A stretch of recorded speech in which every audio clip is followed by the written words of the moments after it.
So I've been talking a lot about the white notes. Let's talk about the difference between the white notes and the black notes and what the black notes are. So let me just get rid of all this stuff here. Go down to just one note. Let's say C3. Let me turn that delay off because that was fun earlier, but less fun now. Okay, so here I have C, right? The next white note above it gets a new letter name, D, right? The next white note above that gets a new letter name, E. Now, what do we call this thing in between C and D, right? It has two answers, and this can be a little tricky to understand. So I'm going to spend a few minutes on it. So the note above the note above C, this one, is called C sharp. We can think of that symbol sharp, which looks like a hashtag. We can think of that as meaning a little bit higher, right? So C a little bit higher, C sharp, right? Now here's what's tricky about this. What do we call the note under D? The note underneath D we call D flat, and the word flat can mean D a little bit lower. That's kind of what flat means. So in essence, this note has two different names. We can call that C sharp or we can call it D flat, which is confusing. What is it really called? Well, what it's really called depends on the context of what you're doing. So, for example, as a very simple example, let's do this.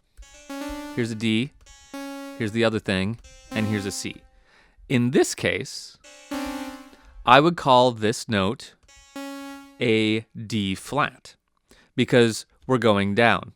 We're going D, D flat, C. If it was the other way around, I would call this a C sharp because the melody is going C, C sharp, D. Now that's like really splitting hairs, and it's probably nothing that you'll really ever encounter in electronic music. So don't stress out about what we call those all that much. It does matter once we start talking about being in key. It matters because some keys are written using sharps and some keys are written using flats.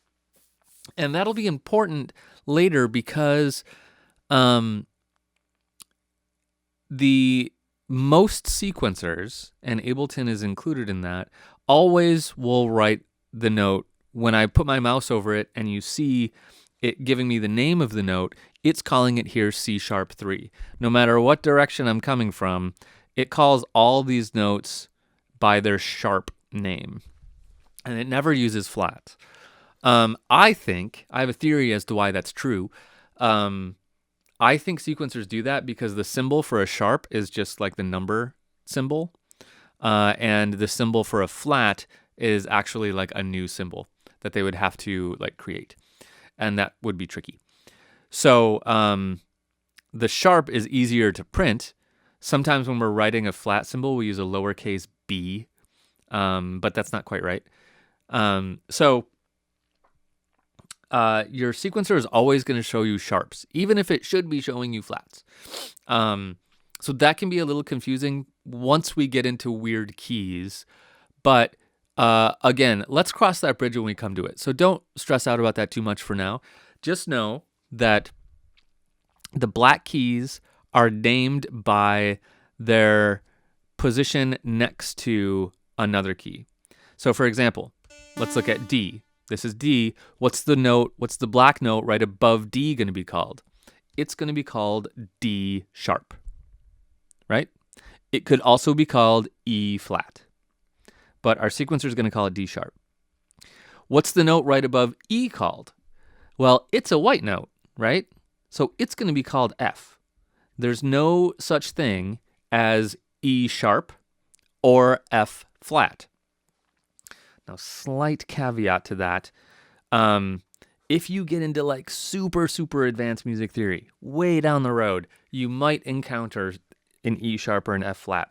But it's really for the purposes of electronic music, it's really never going to come up. So don't worry about that. There's no such thing as an E sharp or an F flat.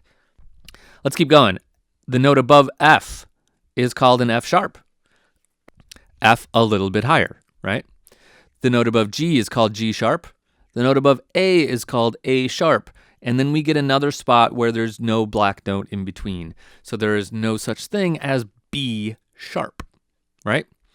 Because the next note above B is a C. And there's no such thing as C flat, because the note right underneath C is a B. Now you might wonder, why is that true?